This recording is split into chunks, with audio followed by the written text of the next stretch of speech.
and then contemplating attacking white's center, the Alekhine attacks the e4 pawn, provoking an immediate imbalance, encouraging white to march forward with e5.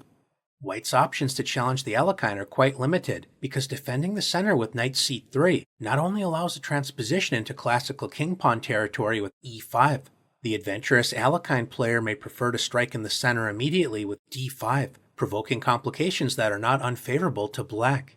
The opening struggle begins after white takes more space and gains a tempo against black's knight with e5, when black centralizes the knight with knight d5, inviting white to gain another tempo while chasing the knight with c4, provoking the knight to retreat to the b6 square.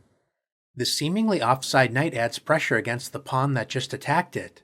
White may decide to continue chasing black's knight with c5. Whenever you advance a pawn forward, you always have to consider the space left behind. In this case, continuing to chase black's knight does weaken the d5 square, so the knight may return to the centralized point with knight d5. White may once again attack this restless knight while actively developing the light-squared bishop with bishop c4. Although c6 is also an interesting option, black typically supports the knight with e6, revealing the dark-squared bishop's pressure against the c5 pawn.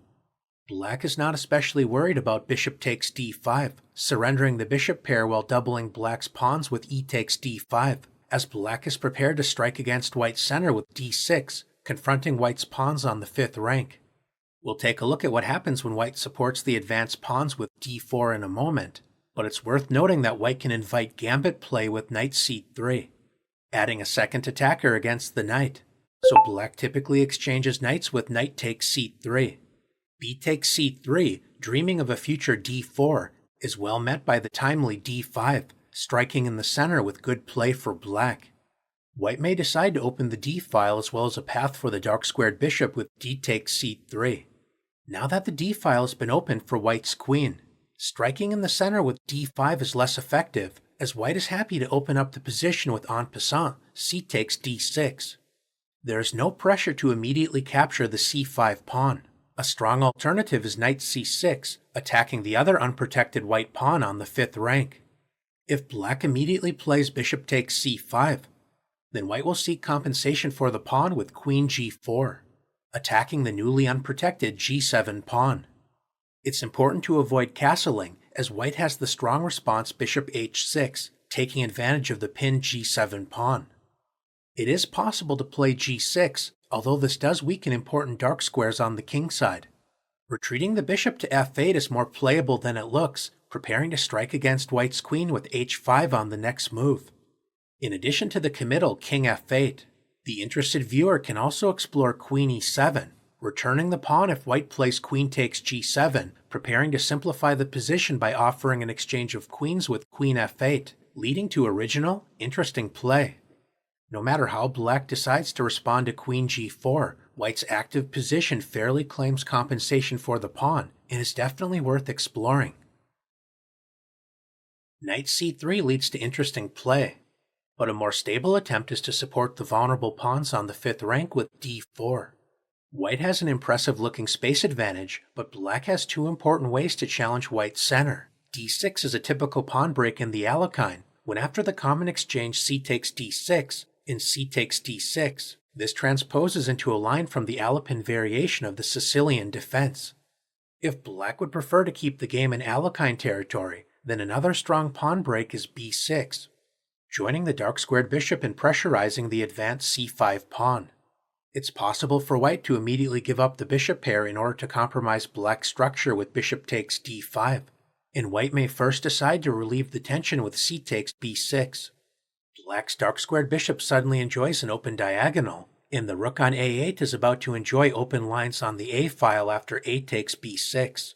If white continues with the natural developing move knight f3, then black is ready to exchange light-squared bishops with bishop a6, threatening to exchange white's best minor piece with a comfortable game. White can anticipate the light-squared bishop's pressure with knight e2, supporting the center while blocking the f1 to a6 diagonal, protecting the king and allowing kingside castling. The immediate d6 is a strong pawn break to consider, and black may also continue with the plan of offering an exchange of light-squared bishops with bishop a6. If white decides to exchange bishops, this invites knight takes a6, eyeing the b4 square, as well as preparing a potential pawn break with c5. Retreating the bishop with bishop b3 allows active options such as bishop b4 check and knight c6, adding serious pressure against white's position. A double-edged choice is to play bishop takes d5, e takes d5.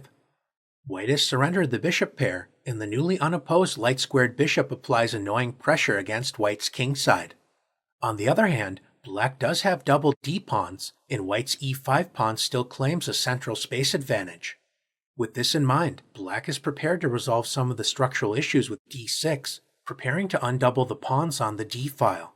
If white would like to discourage d6, an interesting attempt is knight b to c3.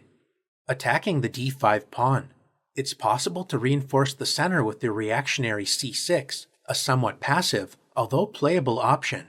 If black would prefer to emphasize piece activity, then black can ignore white's pressure and simply play d6, inviting white to capture the pawn. Black enjoys strong compensation for the pawn after d takes e5, clearing the diagonal for the dark-squared bishop, as well as revealing the queen's attack against the d5 knight. White can respond by gaining a pawn and revealing the queen's protection of the knight with d takes e5. The e5 pawn is now a vulnerable target, so black can actively develop with knight c6, threatening the e5 pawn, preparing to meet the natural bishop f4, with knight b4, threatening to both capture the knight on d5, as well as eyeing the d3 square, forcing white to exchange knights with knight takes b4, allowing the dark-squared bishop to actively enter the game with bishop takes b4 check. The two bishops exert incredible pressure against white's kingside, so this unpleasant position is not worth the momentary gain of a pawn on e5. The chase variation with c5 is a committal option that leads to interesting play, although white must be careful not to get overextended. Rather than chasing the knight, a solid option is to simply grab more central space with d4, building an impressive center, so it's important for black to actively counterattack it with the thematic pawn break d6, threatening to open up the d-file with d takes e5, which would result in a favorable exchange of queens. White has two main ways to deal with this central challenge. The most aggressive, double-edged option is f4, an option we'll later examine. A more positional option is to exchange pawns with e takes d6, unsurprisingly known as the exchange variation, leaving black with an important decision to make. How exactly should black recapture?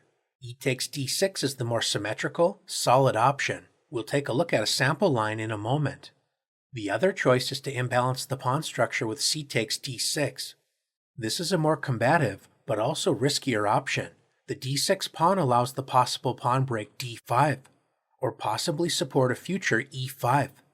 Capturing with the c-pawn also grants white a queenside pawn majority. A promising line for white is to play knight c3, intending to stabilize the queenside prior to completing kingside development.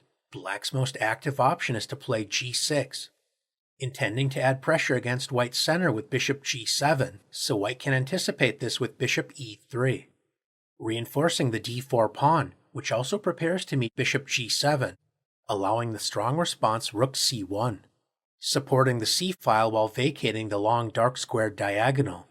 After black castles, white can secure the c4 pawn, often a sensitive spot in white's camp, with b3. This is a strong practical weapon for white, as black cannot easily generate the desired counterplay against white's solid center. Striking in the center with e5 allows d takes e5, intending to exchange queens on d8, followed by c5, leading to a promising position for white.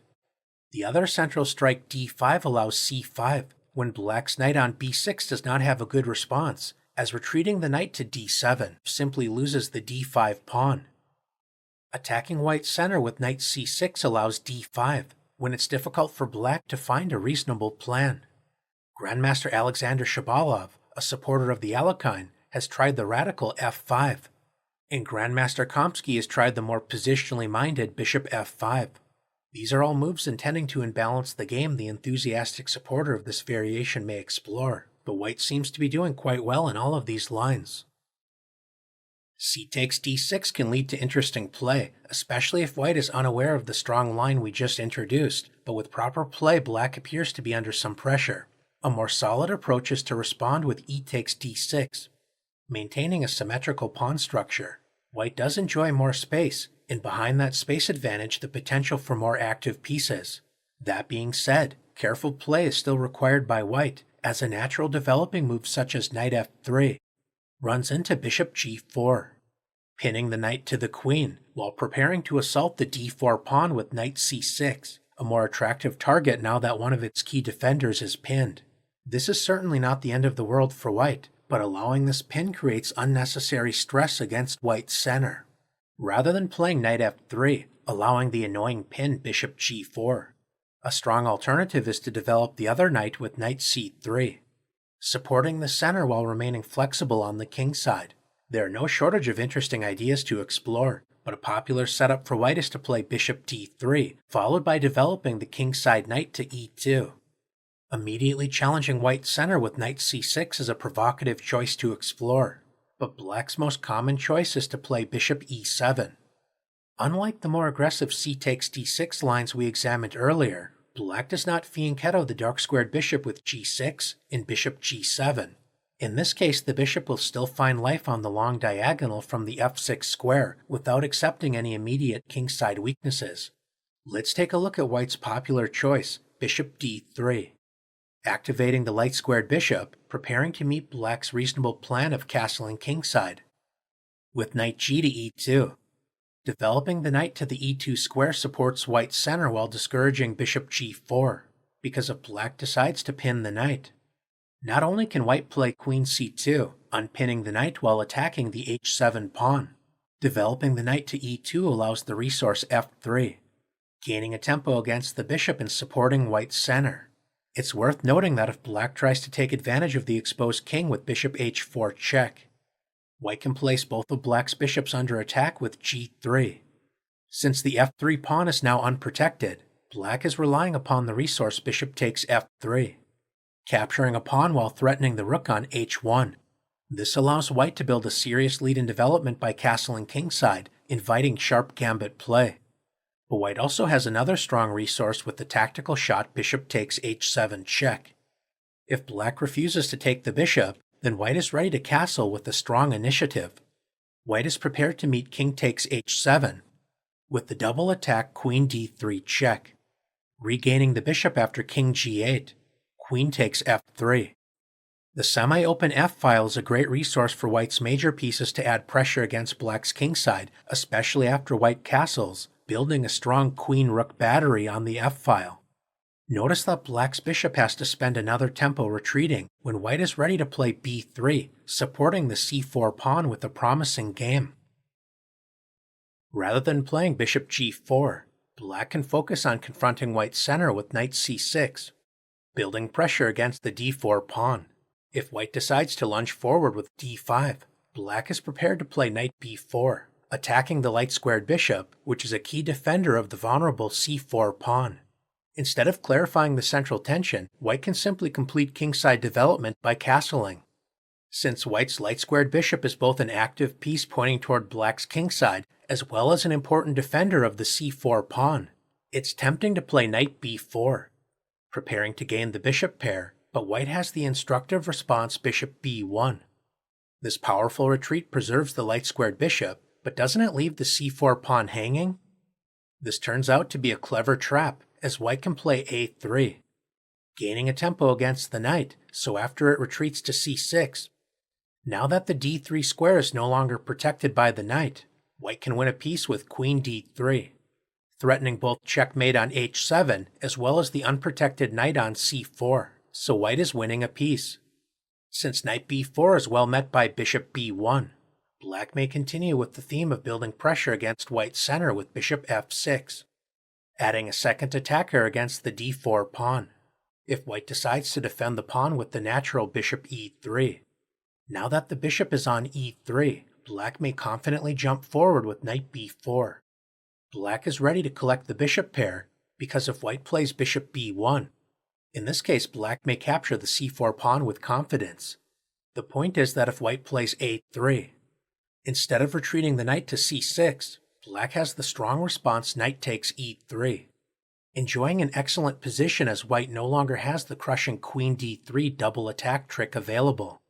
The d4 pawn is under serious pressure, but white may calmly reinforce the c4 pawn with b3. White reinforces the c4 pawn, preparing to support d4 with bishop e3 on the next move. Notice that capturing twice on d4 does not win a pawn for black, as white has the discovered attack bishop takes h7 check, revealing the queen's pressure against the remaining piece on d4. Now that the c4 pawn is secure, knight b4 is not a serious threat, as white can simply play bishop b1. An interesting option for black is to take advantage of the open e-file with rook e8. White is prepared to support the center with bishop e3. At this point, black may be interested in exploring the idea of a5, claiming space on the queen side. A future pawn break a4 is now possible. a5 also reinforces the b4 square, so black may consider knight b4, attacking the light-squared bishop while clearing the c6 square for black's pawn, possibly preparing a future d5 pawn break. White may decide to respond to a5 by centralizing the queen with queen d2, leading to a tense middle game struggle. Now that the bishop is on e3, black has also tried bishop g4, pinning the knight to the queen, as f3 would leave the bishop on e3 hanging.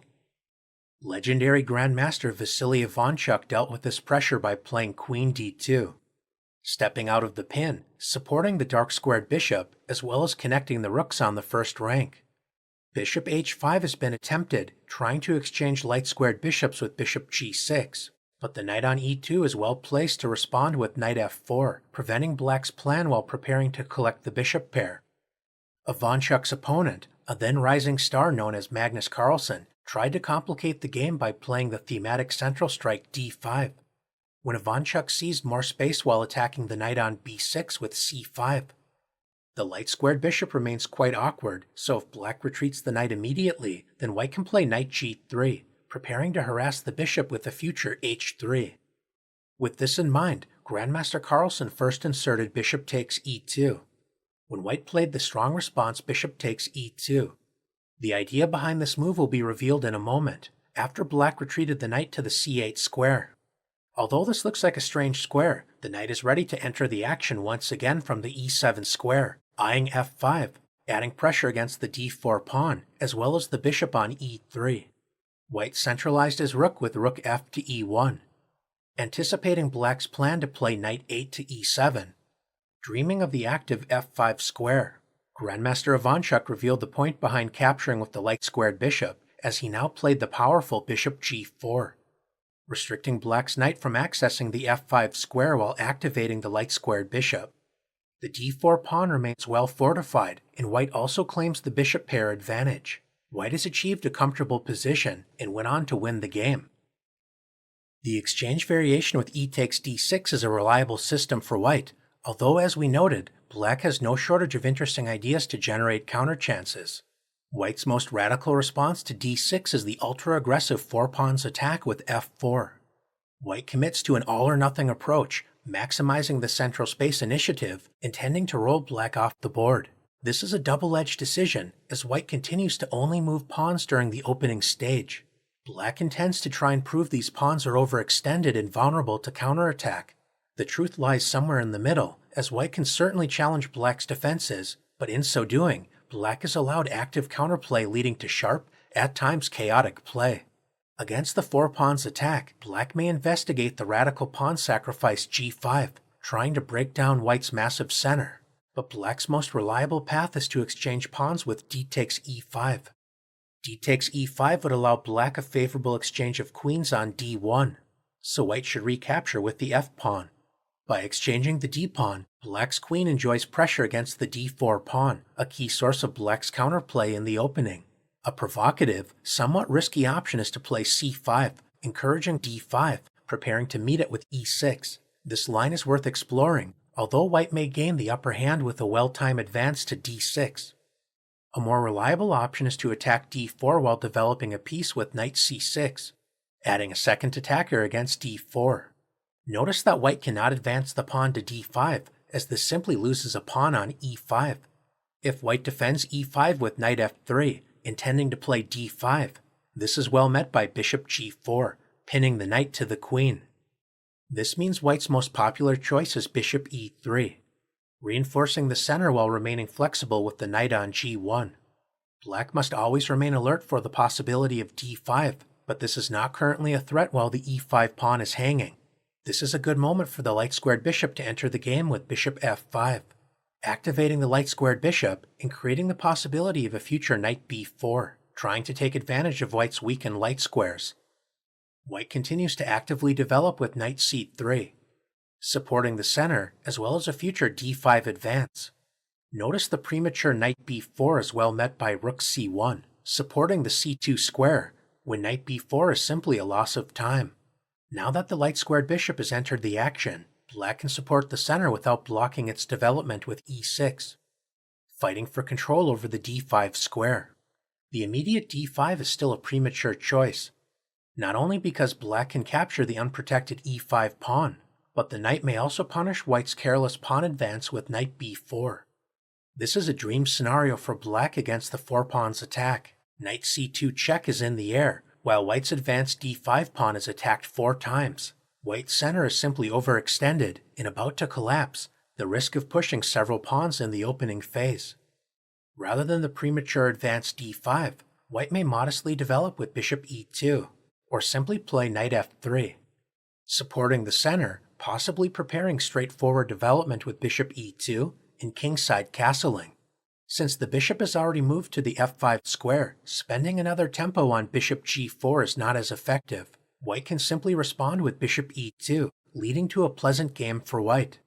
We have reached an important crossroads. We're about to introduce some incredibly sharp play, so it's worth noting that black may also want to investigate bishop b4, pinning the c3 knight and discouraging d5, a lesser played but interesting alternative. That being said, black's most common reply is bishop e7. If the center remains stable, as is the case if white plays bishop e2, intending to castle kingside, then black is ready to castle followed by the thematic pawn break f6, as played by Grandmaster Nikita Vityagov.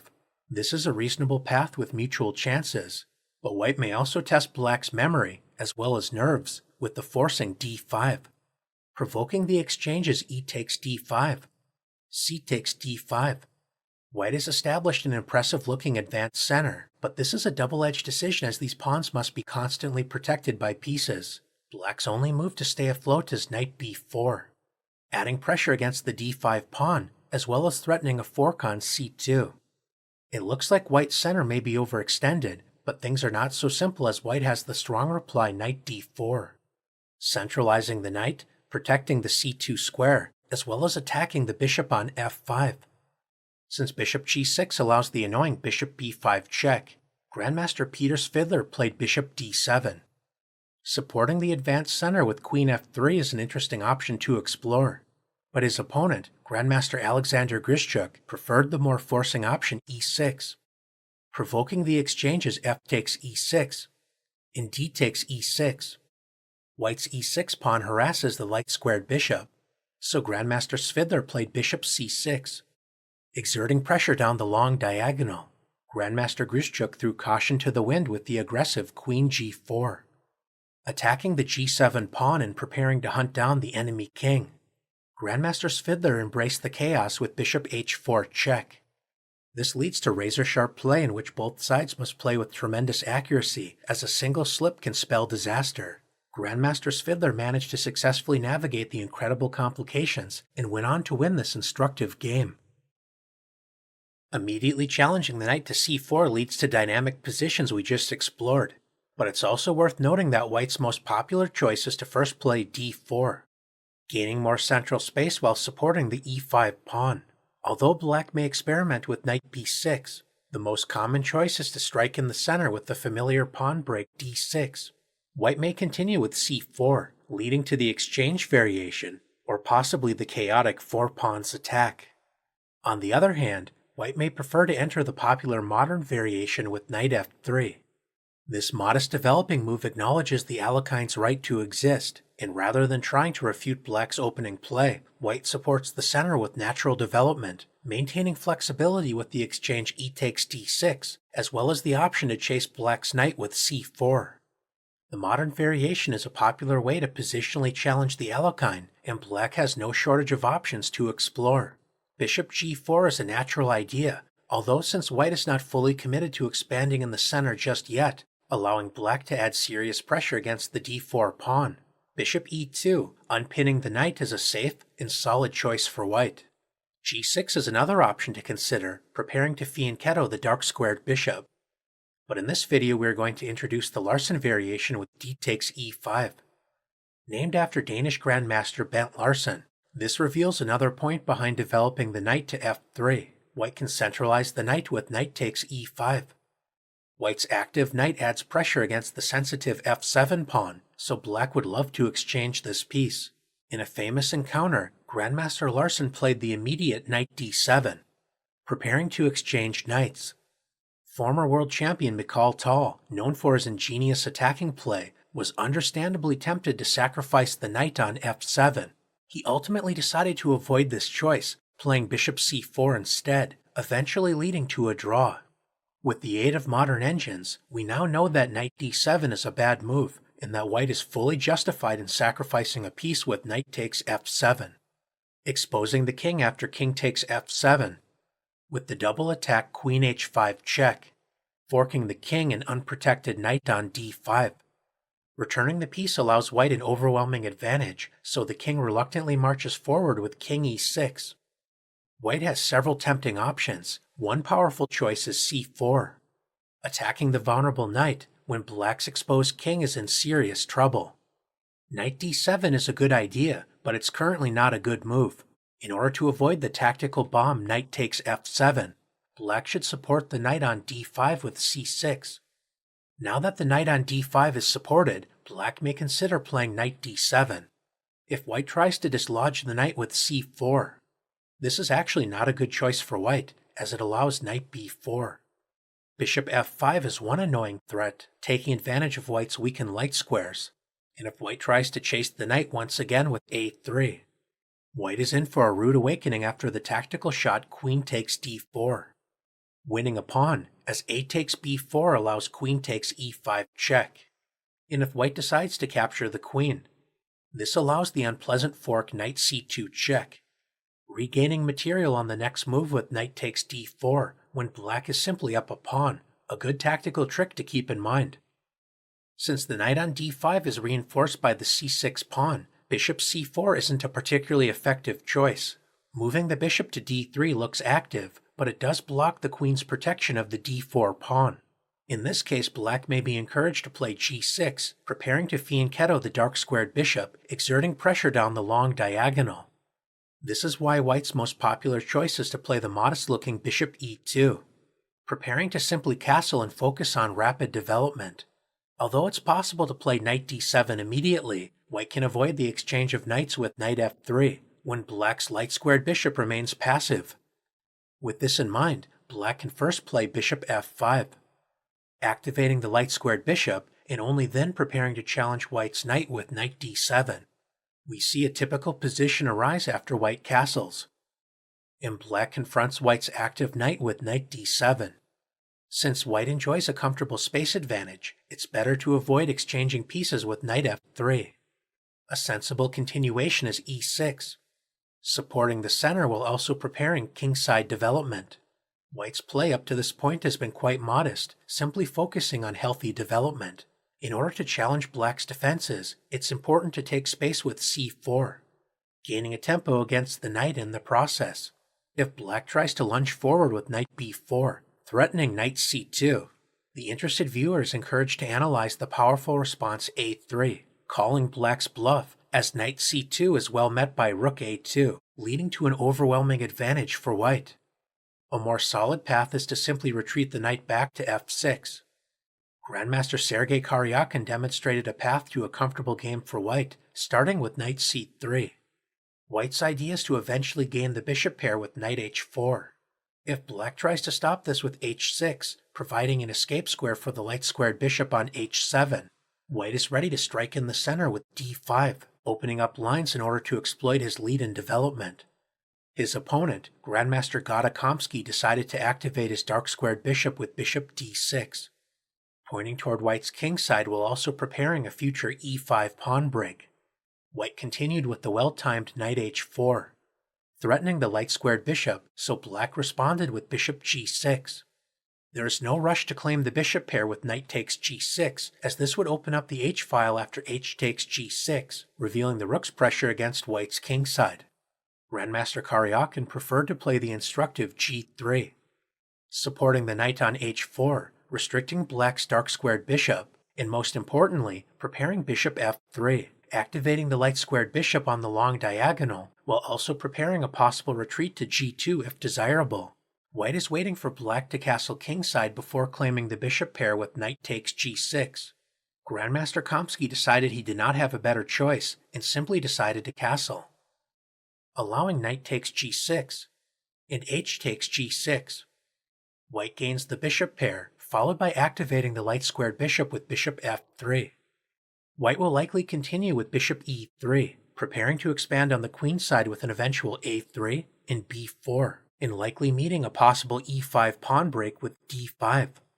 Although White enjoys a slightly more comfortable game, Black's position remains quite solid. One idea is to play rook e8 and queen c7, preparing the central pawn break e5.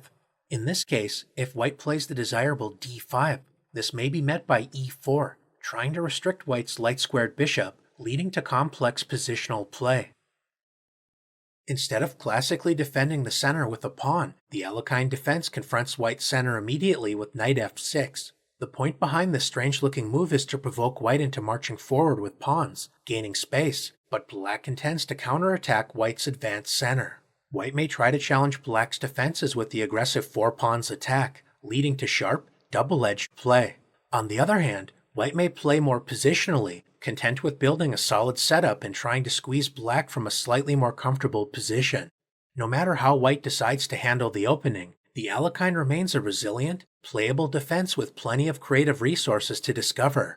Thanks for exploring this provocative defense against e4, and best of luck the next time Black's knight makes a provocative entrance into your game on the very first move.